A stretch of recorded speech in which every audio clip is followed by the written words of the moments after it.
출근길 뉴스를 종합해드립니다. 깊이 있는 뉴스 YTN FM 출발 새아침. 신율의 출발 새아침 3부 순서 시작합니다. 오늘 아침은 참 쾌청하죠. 일부 지역에서는 안개가 꼈다고는 하지만 오늘은 소나기만 조심하면 될 듯 싶습니다. 조심해야 한다는 말이 나왔으니까 하는 말인데요. 우리의 인생에서는 조심해야 할 것이 많습니다. 그리고 이렇게 조심을 해야만 후회가 적습니다. 우리 인생에서 성공한다는 의미는 후회할 일을 최소화한다는 것이라는 말이 불현듯 떠오릅니다. 오늘 하루도 후회할 일을 만들지 않도록 하는 그런 하루가 되시기 바라겠고요. 신율의 출발 새아침 3부 순서, 먼저 광고부터 듣겠습니다.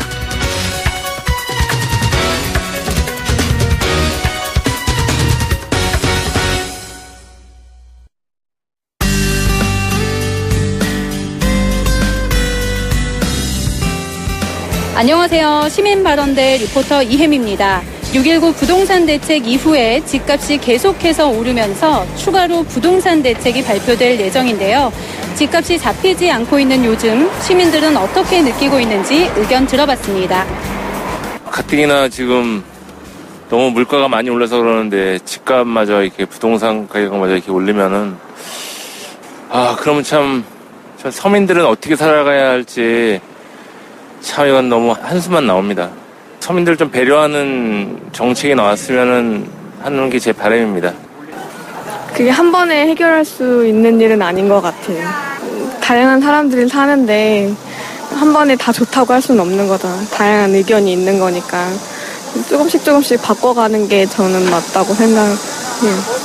대출을 하더라도 부담되지 않는 선에서 갚을 수 있는 능력만큼 대출금 기한 연장이라든지 벌어가지고 20년 돼도 집을 산다는 것이 쉽지 않지 않습니까? 그렇지 해서 정말 강력하게 기재를 해줘야죠. 저는 집이 없어요. 한 15년 정도 됐어요. 불편하죠. 말도 못하죠. 서면에 정말 아픔이라는 것은 정말 성실히 일하는 사람들이 정말 그 집을 가지고 편안하게, 집이라는 것은 뭐예요? 소유 개념이 아니에요. 저는 주거의 개념이지. 바뀌어야 됩니다. 잡는다, 잡아야 된다 그러고 도대체 말만 그러니까 우리가 믿을 수도 없어. 좀 안정감 있게 살 수 있도록 도와줬으면 좋겠어요. 정말 집 없는 사람 많아요. 다 있을 거겠죠. 천만의 말씀이에요. 정부에서 말만 그러지 말고 서민들을 위해서 좀 노력 좀 해줬으면 좋겠어요. 정부 정책을 신뢰를 하고 거기에 이제 국민들이 많이 호응을 해야죠. 지금 부동산 문제가 하루 이틀 문제가 아니라 벌써 몇십 년, 제가 올해 60인데 60년 전서부터 있었던 거예요. 그렇기 때문에 이제는 1가구 2주택 자소부터 과세해야 돼요.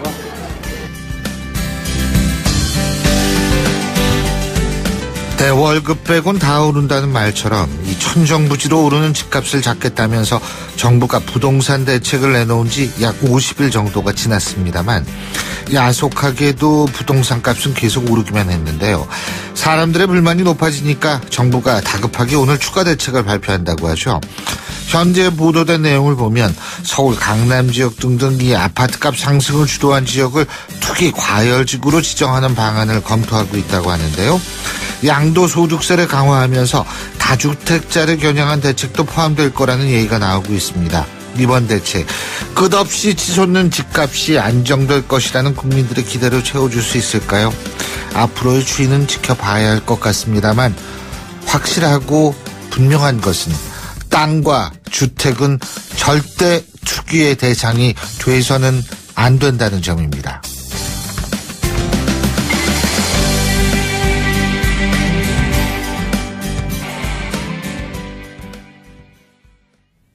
YTN 라디오 신율의 출발 새아침. 2015년 12월 말 한일 위안부 합의가 있었던 것 모두 기억하시죠? 최종적 불가역적 해결이라는 표현과 소녀상 이전 관련 문구, 글쎄요, 피해자 지원 10억엔 이런 문제들의 논란 의혹이 일었었습니다. 최근 한일 위안부 합의 재검토를 위한 태스크포스가 출범을 했죠. 정부 차원에서 위안부 합의가 어떻게 이루어졌고 문제는 없었는지 제대로 검증해 보겠다는 건데요. 자, 과연 많은 분들이 바라는 대로 위안부 재협상 이어질 수 있을까요? 관련해서 한국정신대 문제대책협의회 윤미향 상임대표 연결해서 입장 들어보겠습니다. 윤 대표님 안녕하세요. 네네, 안녕하세요. 예. 지금 일단 위안부 합의, 그 문제점을 한번 딱 정리를 간단하게 좀 해주시겠어요? 먼저? 그죠? 네. 예. 합의의 문제점이라고 하는 것은 우선 피해자가 배제되었다라는 것이고, 과정에 있어서. 예.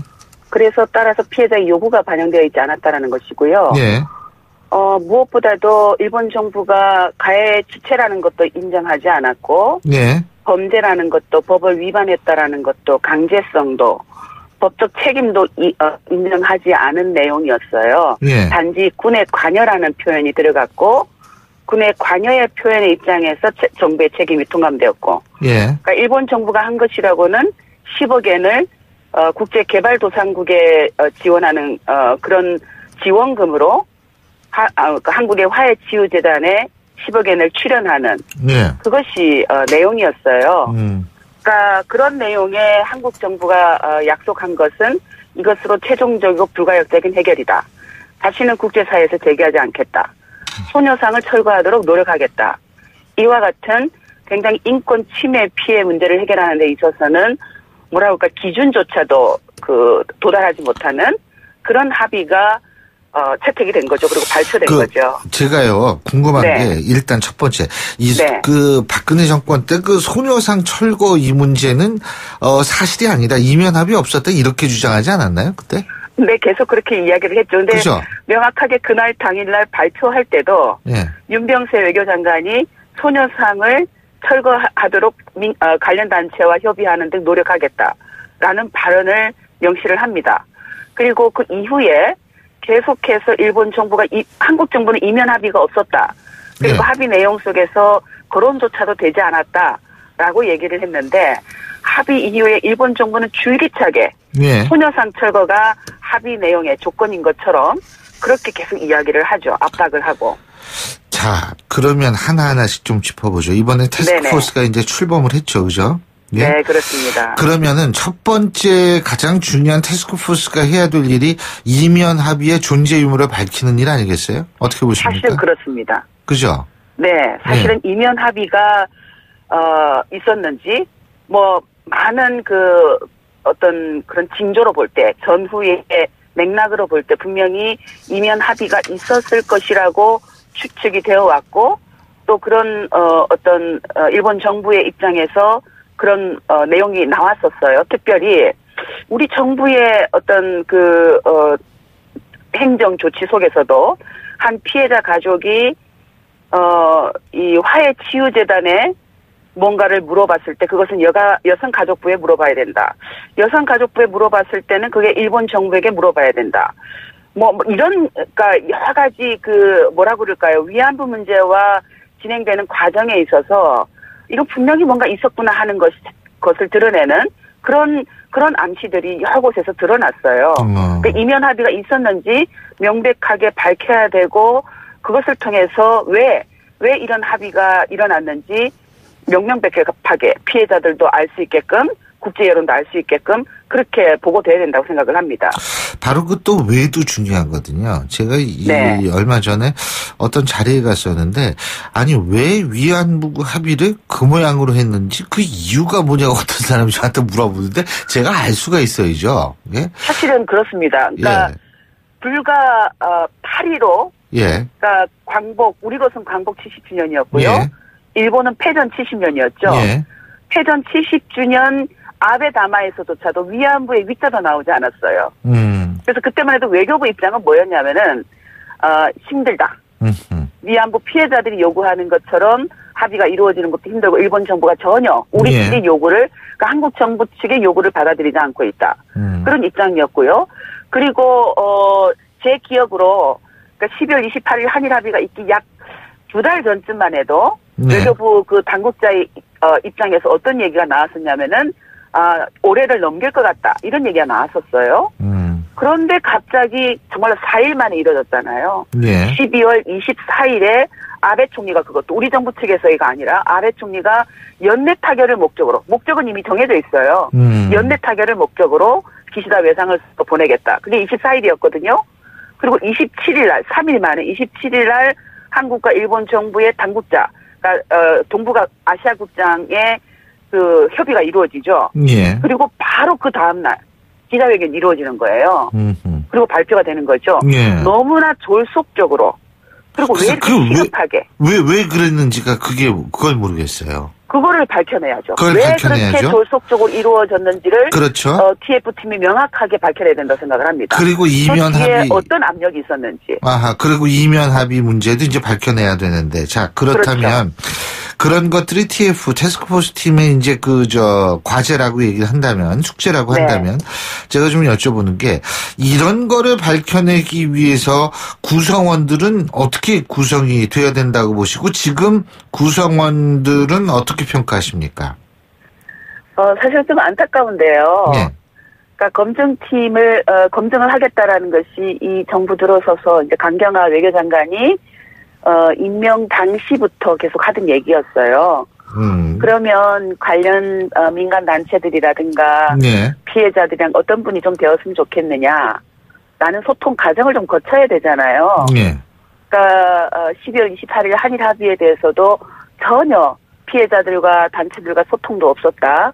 이게 이제 지적된 거였는데 이번에도 그 TF팀을 구성하는 과정에 소통의 과정이 전혀 없었어요.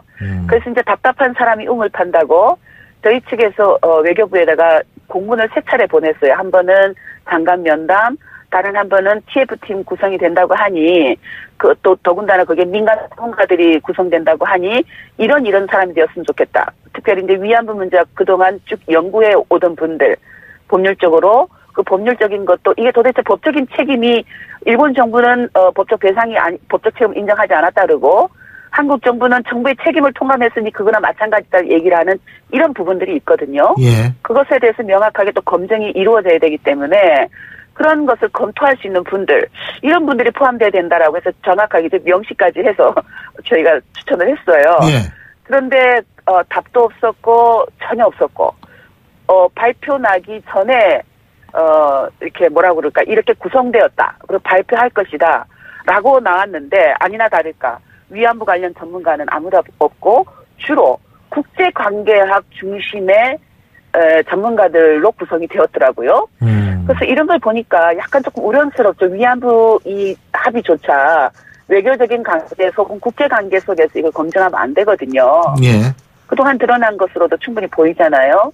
그래서 그런 안타까움이 좀 있지만 그래도 뭐 저희가 약간 안심하는 것은 이것을 외교장관 직속으로 TF팀으로 구성하고 별도의 사무국도 구성한다라는 것, 또 더군다나 뭐 정부 측에서 들어온 사람들 중에서 뭐 조세영 전 아시아 국장이라든가 이런 분들이 그래도 위안부 문제에 대해서 굉장히 원칙적인 입장을 갖고 계셨던 분들이기 때문에 뭐 정부 측에서 전 정부 측 인사지만 그래도 피해자들이 무엇을 요구하는지 가장 잘 아는 사람들이 들어오지 않았을까? 뭐 이런 뭐라고 할까요?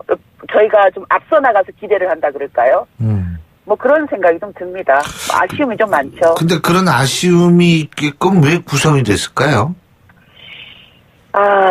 뭐 저희들이 그 문제에 대해서 문제제기를 하니까 위안부 문제와 관련해서 법률적으로 혹은 뭐 정치적으로 연구를 하시던 분들은 사회학적으로 연구를 하시던 분들은 당사자의 입장에 두고 있네요. 이건 정말 저희들이 참 납득하기 어려운 점인데 당사자는 지금 이 합의에 있어서 당사자는 일본 정부와 한국 정부 그 외교부고 그리고 사실은 화해치유재단이죠. 피해자들은 오히려 의견이 고려돼야 되고 존중돼야 될 그런 또 다른 그룹이고 피해자와 함께하는 저희들과 같은 단체들은 민간 단체는 거기에 뭐 들어가면 안 된다고 저는 생각을 해요. 자문을 하고 의견을 구하는 밖에서 잘못되었을 경우 그것에 대해서 비판도 하고 또 어떤 제안도 하는 그런 그룹으로 저는 남아 있어야 된다고 생각을 하는데 적어도 오랫동안 26년 동안 이 문제 본질이 뭔지 왜 그래서 이 본질이 이건데 왜 합의는 이렇게 되었는가 그 간극 그 간극 왜 그렇게 이루어졌는지를 밝혀지는 사람들은 그리고 꾸준히 이 위안부 문제에 대해서 그 맥락을 알고 있는 사람이어야 된다고 보거든요. 그걸 당사자로 취급한다면 위안부 문제 연구자를 당사자로 취급한다면 도대체 그럼 무엇에 중점을 둬서 검증을 하겠다라는 것인가? 약간 저희들이 신뢰를 잃을 수밖에 없죠. 자, 하지만 그럼에도 불구하고 그럼에도 불구하고 반드시 이 피해자들의 요구가 왜 반영이 되지 않았고 그렇게 졸속으로 더군다나 이 문제를 어떤 소녀상을 철거한다라든가 그런 거래 조건을 내세우고 합의를 할 수밖에 없었는지 그런 부분이 명확하게 검증되기를 바라고 있습니다. 그 이면 합의가 있었는지 밝히고요. 왜라는 거를 밝히기 위해선 또 하나 이 타스크포스 팀이 조사권이나 수사권이 있어야 되는 거 아니에요? 전혀. 네, 당연하죠. 그런데 지금 있습니까? 없죠. 전혀 없죠. 그러면은 어떻게 해요? 조사를 해서 약 연말까지 조사를 해서 연말 정도에 이 합의에 대해서 어떻게 할 것인지를 입장을 정하겠다라는 거니까. 피해자들 입장에서 약간 답답하죠. 얼마 전에도 할머니가 돌아가셨는데 사실은 피해자들의 시간과 우리 정부가 생각하는 시간은 너무나 간극이 있어요. 너무나 멀어요. 피해자들의 시간은 지금 그 김군자 할머니께서도 끝까지 거부하시면서 나는 그런 돈 1,000억이라 할지라도 나는 법적 대상이 아닌 돈 받을 수가 없고 그것 때문에 지금까지 싸웠다라고 얘기를 하셨는데 결국은 진실이 밝혀지는 걸 못 보시고 돌아가셨잖아요. 그러니까 그런 할머니들의 시간이 별로 없는데 이 검증의 목적은 한일 합의에 대한 입장을 한국 정부가 어떻게 정할 것인지 그리고 그때 화해치유재단도 어떻게 할 것인지 결정하겠다. 이게 외교부 입장이었어요. 그러니까 저희로서는 결국은 이거 시간 끌기 아닐까? 설마 그러지 않기를 그러는 거죠. 알겠습니다. 어쨌든 계속 목소리를 크게 내셔야죠. 그죠? 네, 그럴 수밖에 없습니다. 그럼요. 그리고 이제 언론에서도 관심을 많이 가지니까요. 힘내시고 끝까지 진실을 밝히는 데 노력을 해야겠죠. 그러겠습니다. 오늘 말씀 잘 들었습니다. 고맙습니다. 네, 고맙습니다. 지금까지 한국정신대문제대책협의회 윤미향 상임대표였고요. 신율의 출발새 아침 3부 순서 여기서 줄입니다. 잠시 뒤 4부에서 뵙죠. 날카로운 분석, 내일을 보는 시선, 신율의 출발새 아침. 수요일에 보내드리는 신율의 출발새 아침 4부 순서 시작할 텐데요. 자, 수요일 아침 출근길 교통 상황 어떤지 알아볼까요? 8시 35분 36초 지나고 있습니다. 나성숙 캐스터. 네, 오늘 교통량은 많지 않은데요. 사고 소식은 자주 들립니다. 내부순환로 성산대교 쪽으로 홍지문 터널 안 2차로에서 사고입니다. 기름 램프에서 홍지문 터널 구간까지 여파 더해지면서 밀리고 있는데요. 20분 이상 소요됩니다. 강변북로 구리 쪽 양화대교에서 반포대교 구간 30분 정도 소요되고요. 올림픽대로 잠실 쪽으로는 여의도 부근에서 성수대교까지 구간 정체가 되는데 이 구간 통과하는 데는 약 25분 정도 감안하셔야겠습니다. 분당 수서로 청담대교 쪽으로 가는 길, 수서 나들목에서 청담대교 남단까지 밀립니다. 신율의 출발새 아침 교통정보였습니다. YTN 라디오 신율의 출발새 아침.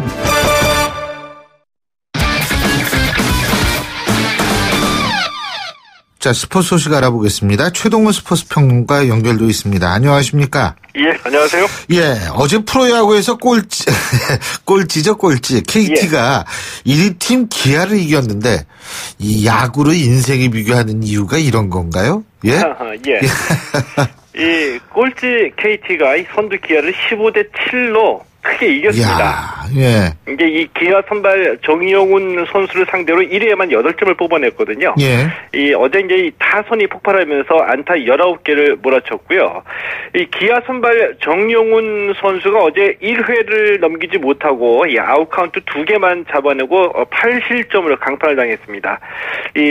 야구를 인생의 비유를 해주셨는데 이 재밌는 게 이 KT가 꼴찌잖아요. 31승 66패로 승률 3할 2푼밖에 되지 보이진 않거든요. 예. 자, 그런데 이 KT가 이 선두 기아에는 올 시즌 4승 4패입니다. 자, 기아에는 승률 5할로 기아에 꽤 강한데 예. 뭐 이런 게 이제 야구라고 볼 수가 있겠죠. 예. 아니 야구가 인생하고 좀 비슷했으면 좋겠어가지고 제가 스포츠 중에서 그래도 제일 좋아하는 게 야구인데 말이에요. 예. 자, 2위 팀 NC는 김경문 감독이 잠시 자리를 비웠는데 한화를 1점 차로 이겼어요. 예, 예. 김경문 감독이 이 뇌하수체 선종, 이제 그러니까 우리 뇌에서 호르몬 분비를 담당하는 부분이 뇌하수체인데, 예. 이 뇌하수체에서 양성 종양이 발견됐습니다. 예. 그러니까 우리가 이제 흔히 얘기하는 뇌종양 진단을 받은 건데요. 현재 이제 치료 중에 있고요. 예. 이 양성 종양이기 때문에 지금 당장 이 외과적인 시술이 필요한 상황은 아니라고 합니다. 이제 그래서 이제 김경무 감독이 잠시 이제 NC 감독 자리를 비웠는데 이 김평호 수석 코치가 감독 대행을 맡고 있고요. 예. 이런 사정에서 어제 한화를 7대6 한 점 차로 따돌렸습니다. 이 나성범 선수가 5타수 4안타로 타율 3할 7푼 7리를 기록하고 있거든요. 예. 그러면서 이 나성범 선수가 이 타율 1위, 이 김선빈 선수를 1, 2차로 추격했습니다. 이 김선빈 선수가 3할 7푼 8리인데, 이 나성범, 김선빈 선수가 타율 1위 경쟁을 치열하게 벌이고 있고요. 이 3위 두산은 삼성을 12대5, 넥센이 SK를 3대0, LG는 롯데를 2대0으로 이겼습니다. 그렇군요. 자, 메이저리그 얘기해보죠. 메이저리그에서는 샌프란시스코의 황재균 선수가 어제 안타를 기록했죠. 예, 이 샌프란시스코 황재균 선수 어제 오클랜드전에서 이 3타수 1안타 1타점을 기록했습니다. 1대2로 끌려가던 4회 2대2 동점을 이루는 적시타를 때려냈거든요. 예. 하지만 아쉽게도 이 샌프란시스코가 5대8로 역전패를 당했고요. 이 텍사스 추신수 선수는 시애틀전에서 2루타를 때렸는데 이 4타수 1안타로 시즌 타율 2할 4푼 9리를 기록했습니다. 그렇군요. 어제 수영 대표팀 선수들하고 여자 배구 대표팀 선수들이 같은 비행기 타고 귀국했다고 그러는데 예. 여자 수영의 안세현 선수가 이런 얘기했다고 그러네요. 정상의 자리에 한번 서고 싶다. 그죠? 예, 그렇습니다. 예. 이제 자신감을 가지고 돌아온 겁니다. 이 세계 수영 선수권 대회에서 여자 수영의 이제 새로운 희망으로 떠올랐죠. 이 안세현 선수가 어제 이제 귀국을 했는데 이 내년 자카르타 아시안 게임, 내후년 이 세계 선수권 대회에서 정상에 서고 싶다 이런 목표를 밝힌 겁니다. 안세현 선수가 이 저비형 200m에서 4위, 100m에서 5위에 오르면서 이 세계 정상급 실력을 확인했고요. 그래서 이 세계 정상에 서고 싶다고 밝힐 만큼 이 자신감을 얻은 것이 이제 가장 큰 수확이라고 봅니다. 예, 박태환 선수는 메달을 따지 못해서가 아니라 즐기지 못해서 아쉽다 이렇게 얘기를 했는데 이 400m 결승에서 생각하고 달리 몸이 안 움직였고 내년 자카르타 아시안 게임을 잘 준비하겠다 이런 각오를 밝혔습니다. 꼭 잘할 거예요. 갑자기 이런 생각이 드네요. 왜 이 비즈니스 업계에서 그 신화적인 존재다라고 얘기를 하는 그 차태진 대표 같은 경우에 이런 얘기를 했어요. 옛날에 제가 읽었는데 불가능하다는 것을 가능하다고 만들었을 때 보니까 정상에 있더라. 이런 얘기를 했거든요. 제가 볼 때에는 충분히 가능할 거라는 생각이 듭니다. 자, 그리고 이 비즈니스석 그 논란을 겪으면서 출국했던 여자 배구 대표팀이요. 그랑프리 세계대회에서 준우승을 차지하고 귀국을 했는데 김연경 선수 어제 입국장에서도 인기가 대단했다고 그러죠. 근데 이 김연경 선수가 또 이 예능 감각도 있어요. 예, 그렇죠. 저도 팬입니다. 이 남성보다도 여성에게 오히려 더 많은 인기를 누리고 있거든요. 그래서 이제 걸크러시의 대표적인 이 스타로 손꼽히고 있는데 여자 배구가 이 김연경 휴가로 인기를 누리고 있습니다. 어제도 이제 김연경 선수가 입국장의 모습을 드러내니까 아주 큰 그 환호성이 터져 나올 정도로 인기가 대단했었거든요. 여자 배구 대표팀이 그랑프리 세계대회 2그룹에서 준우승을 차지했는데 이 김연경 선수 이 결승전에서 폴란드에 패한 것이 많이 아쉽다 이렇게 아쉬움을 밝히면서 현재 대표팀이 두드러지게 특징적인 플레이를 하지 못한다 이렇게 진단했습니다. 자, 그러면서 이제 2020년 도쿄올림픽을 내다보면서 체계적이고 장기적인 준비라는 것이 지금 필요하다. 이렇게 이제 강조하기도 했습니다. 그렇군요. 자, 그리고 바르셀로나에서 뛰는 이승우 선수가 결국 팀을 떠나게 됐다 그러네요. 예, 예, 그렇습니다. 예. 최근 들어서 이 바르셀로나 소속 이승우 선수의 진로가 계속 관심을 모아왔거든요. 예. 결국에 이제 바르셀로나가 이승우 선수를 임대 선수로 내보낼 것 같습니다. 이 스페인의 일간지 스포르토의 일베르토 로지 기자가 트위터에서 이승우 선수가 임대를 통해서 바르셀로나를 떠나게 된다 이렇게 전했고요. 자, 그러면서 이번 주에 이 구단이 발표할 예정이다 이렇게 밝힌 겁니다. 지금 어떤 상황이냐면은 이 바르셀로나 19세 이하 팀에서 뛰고 있거든요. 이제 성인 팀으로 올라가야지 됩니다. 근데 성인 팀에서 기회를 잡지 못한 거죠. 이제 그래서 이승우 선수가 팀 잔류냐, 임대냐, 이적이냐 이 세 가지 중에 하나를 선택을 해야지 되는 상황인데 결국 이 바르셀로나 2군 팀인 바르셀로나 B 팀에서 기회를 잡지 못하고 다른 팀에서 뛸 것으로 보입니다. 분데스리가 도르트문트를 포함해서 6개 이상의 구단으로부터 영입 제안을 받은 것으로 알려졌는데 아무리 바르셀로나라고 하더라도 뛰지 못하고 벤치를 지키는 것보다는 경기 출전이 보장되는 팀을 가는 게 더 낫다고 판단합니다. 예, 오늘 말씀 잘 들었습니다. 고맙습니다. 예, 고맙습니다. 예, 최동원 스포츠 평론가였습니다.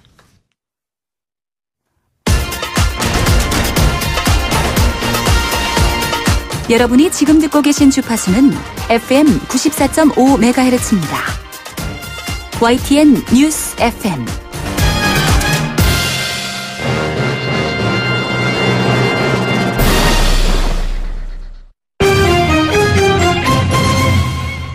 경제 뉴스 알아보겠습니다. 한국경제신문의 정인설 기자 스튜디오에 나와 있습니다. 어서 오십시오. 안녕하세요. 예, 우리나라 부자들은 여전히 부동산을 최고의 투자처로 꼽았다고 하는데 부자의 기준이 뭐예요? 금융자산 10억 원 이상인데. 질문. 예. 집 없이 10억 원만 있으면 부자예요, 그러면?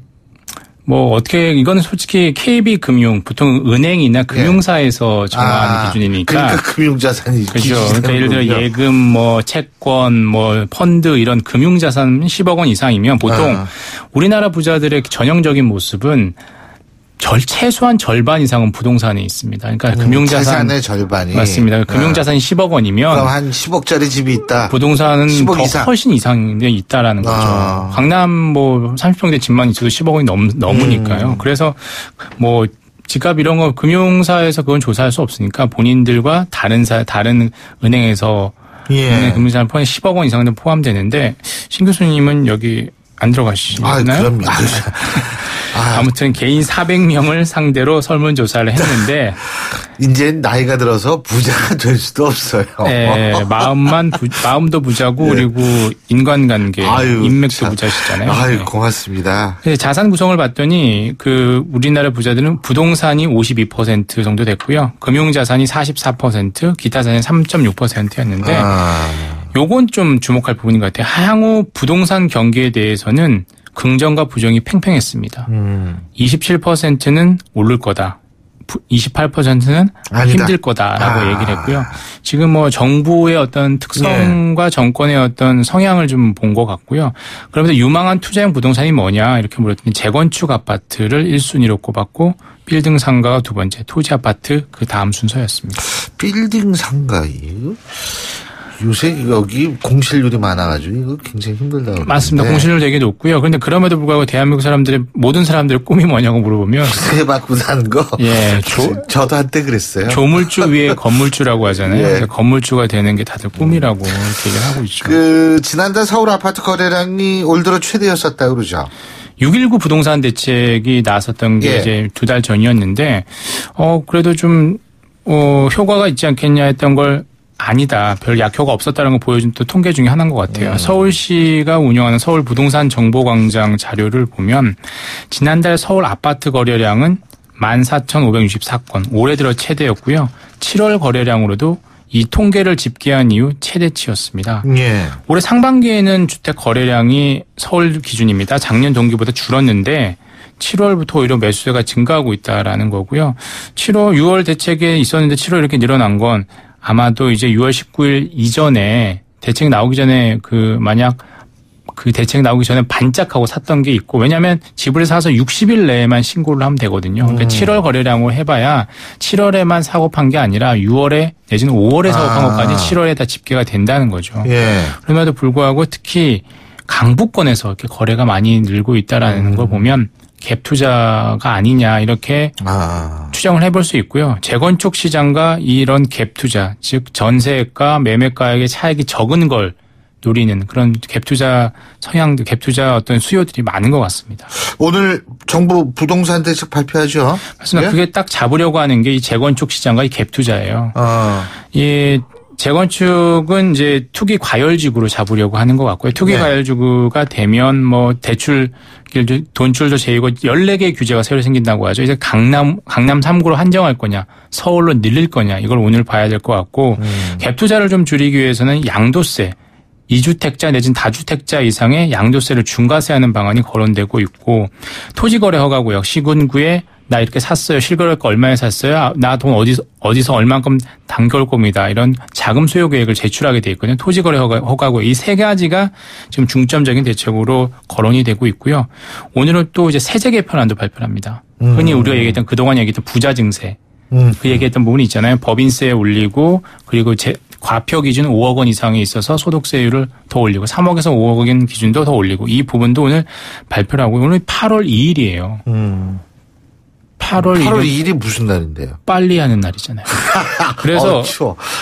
아니 제가 왜 이런 얘기를 하냐면 왜 갑자기 추워지? 예. 일부러 좀 여름이기도 하지만 그 부동산 대책에 대한 빨리 좀 투기 수요를 잡아달라. 과열된 걸 좀 진정시켜달라. 그런 의미에서 빨리 8월 1일 하는 이런 게 좀 있는 것 같고요. 빨리 좀 잡아달라. 그리고 또 8시 2분에 발표해야 될 것 같은데 지났네. 예. 뭐 그렇네요. 그것도 나중에 부동산 대책이 6.19 대책이라고 있었잖아요. 네, 있었죠. 8.2 대책 외우기도 있잖아요. 8.2 대책. 아마 그런 염두를 하고 염두에 두지 않았나. 부동산 투기를 파리 잡듯이 그냥. 예. 이거 빨리보다 낫나요? 그건 청취자 여러분들께서 판단해 주시기 바랍니다. 여름이 요새 폭염이니까 좀 시원하게 이렇게 춥게 하려고. 예. 자, 그리고 요새 이 중국인 관광객들이 안 와가지고 국내 호텔 업계가 굉장히 힘들다고 하는데 그런데 호텔은 계속 늘어나고 있다고 그러네요. 예? 그러니까 이미 수요는 줄고 있어요. 다 아시겠지만 이제 중국의 사드 보복으로 인해서 중국인 관광객들, 중국 전세기 것들이 크루즈선들이 안 뜨잖아요. 그래서 올해 상반기 방한했던 외국인 수가 작년보다 136만 명 줄었어요. 일본, 대만에서 더 많이 옵니다. 중국 거의 절반 이상 60% 이상을 차지하는 중국인 관광객이 줄어서 그런데 근데 호텔은 이미 전국 호텔 객실 수는 2015년 기준으로 10만 개가 넘어섰고요. 올 들어서만 서울에 문을 여는 특급 호텔들만 10개 이상, 13개 정도 된다고 하는데 전국의 특급 호텔이 100곳이 넘게 됩니다. 정말 많이 늘고 있고요. 공실률이 되게 높죠. 근데 이렇게 느는 이유가 뭐예요? 공실률이 높은데.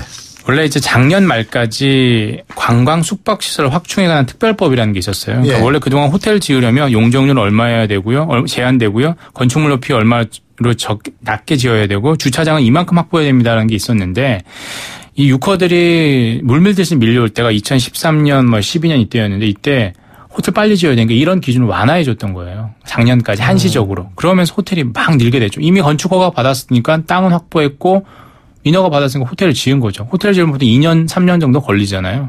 그게 올 들어서 막 완공을 하고 문을 열고 있는 거죠. 그러니까 관광객 증가는 계속 예상했었는데 사드 보복이 있을 거라고는 예상도 못했고 이런 와중에 수요는 늘고 공급은 늘면서 이제 객실 가동률이 흔히 얘기하는 사무실로 얘기하면 공실률이고요.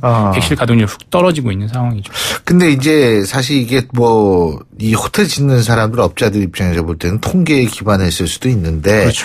국내 관광객 통계에도 문제가 있다는 얘기가 있잖아요. 제가 문제를 하나 낼게요. 진짜 문제가 있는지. 다음 중 외국인 관광객으로 분류되지 않는 사람은 우리나라 기준입니다. 1번 군인, 2번 외교관, 3번 관광 중국 유커, 4번 승무원, 5번 단기 근로자. 분류되지 않는 사람? 1번 군인. 맞습니다. 군인 외교관과 그리고 외교관들은 좋아라. 상품 없어요? 제가 작가 PD님들과 상의해서 말 떠들지 말고 상품을 했습니다. 근데 우리나라 왜냐하면 예를 들어 중국인 유학생이 들어와요. 예. 중국인 유학생이 들어옵니다. 예. 관광객으로 포함이 돼요. 예. 그리고 외국인 근로자가 들어옵니다. 또 관광객으로 집계가 됩니다. 미국은 안 그렇거든요. 그러니까 그만큼 관광객이 실제보다 좀 약간 뻥튀기 될 수 있다라는 가능성이 있는 거죠. 만약에 중국인 유학생이 와서 공부 안 하고 관광하면 다행인데 쇼핑하면 그렇죠. 다행인데 그렇지 않을 가능성이 있다라는 거죠. 자, 그리고 그 세계 최대의 투자은행 중에 하나죠. JP 모건. JP 모건이 인공지능, 그러니까 AI 로봇을 주식 거래에 전면 도입할 예정이라고 그러는데 우리나라 일부 주식 증권사들 하죠. 예. 근데 그거 조금 다르다라는 건데요. 지금 우리나라에서 주로 하고 있는 건 로보 어드바이저라는 건데요. 예. 이거는 이제 그 종목을 추천해 주는 거예요, 로봇이. AI가. 근데 이거는 지금 JP 모건이 하려고 하는 거는 거래 대상 주식은 고객이 정하고 파는 시점, 언제 사고, 언제 팔고, 언제 사고, 언제 파는 요 시점을 정해주겠다라는 건데 그 프로그램을 결정하겠다는 거예요. 이게 AI 주식 거래라고 하는데 조금 다르다는 거죠. 그러니까 종목은 투자자 책임, 나머지는 로봇이 하는 약간 좀 보완적인 측면이 있는 거죠. 종목까지 정해주는 건 지금 우리나라에서 하고 있어요. 이걸 전면적으로 하느냐가 문제인데 지금 북미 지역에서 주로 하고 있던 걸 이제 유럽과 아시아로 더 넓혀서 전면적으로 오는 4분기부터 하겠다는 거고요. 다른 투자은행이나 증권사에 비해서 1년 반 정도 더 빠르다라고 하는데요. AI에 맡기면 주식 거래가 잘 될지 그건 봐야죠. 예전에 이제 원숭이하고 사람하고 펀드 매니저들하고 투자를 했는데 원숭이가 투자를 더 잘했다는 거잖아요. 그래서 수익률이 더 좋았다는 거 아닙니까? 이번에 AI 로봇은 원숭이보다 나을지 사람보다 나을지. 아니 근데 요새 이 AI끼리 뭐 얘기도 한다며요. 맞습니다. 네? 그거 섬뜩한 얘기예요, 사실은. 맞습니다. 네? 와, 참. 다음 소식이 딱 그 얘기인데 미리 말씀하신 거죠. 예, 말씀하세요. 그러니까 AI가 이제 페이스북이 이제 채팅 로봇 챗봇을 개발하고 있는데 이제 반복 훈련을 계속 시킨 거죠. 니들끼리 얘기해봐. 프로그래밍 시켜가지고. 근데 해봤더니 어느 순간 보니까 지들이끼리 얘기를 하는데 내가 못 알아듣겠다는 거죠. 개발자가. 그러니까 원래는 프로그래밍 돼 있는 거는 사람이 못 알아들으면 상대 챗봇도 말을 멈춰야 되는데 상대 챗봇도 알아듣고 딴 얘기를 한다는 거예요. 근데 사람은 못 알아들어. 그게 무서워. 도대체 이게 그럼 과연 이 정체가 뭐냐. 보통 애들끼리 얘기하는 거 보면 어른들이 보면 옹알이 한다고 하잖아요. 네. 옹알이 수준인지 진짜 사람이 못 알아듣지만 그 챗봇들끼리 AI들끼리 알아듣는 외교를 하는 건지 섬찟하면서도 약간 뭐 기대도 하게 되는. 언어를 개발할 수 있을 정도의 지능이 있다면 사실은 모든 거를 다 할 수 있죠. 그러니까 이제 AI가 인간을 넘어서느냐. 이게 보통 영화에서 나왔던 로봇이 그렇죠. 인간을 지배하는 세상인 거잖아요. 네, 그렇죠. 그 터미네이터가 이제 시리즈가 그 얘기죠. 맞습니다. 네. 잘 알겠습니다. 오늘 말씀 여기까지 듣겠습니다. 고맙습니다. 감사합니다. 예, 지금까지 한국경제신문의 정인설 기자였고요. 수요일에 보내드린 신율의 출발새 아침 오늘 순서는 여기서 모두 줄이겠습니다. 저는 내일 아침 7시 15분에 다시 오겠습니다. 오늘 하루도 여러분 정말 후회 없는 하루 되시기 바라겠습니다. 신율이었습니다. 고맙습니다.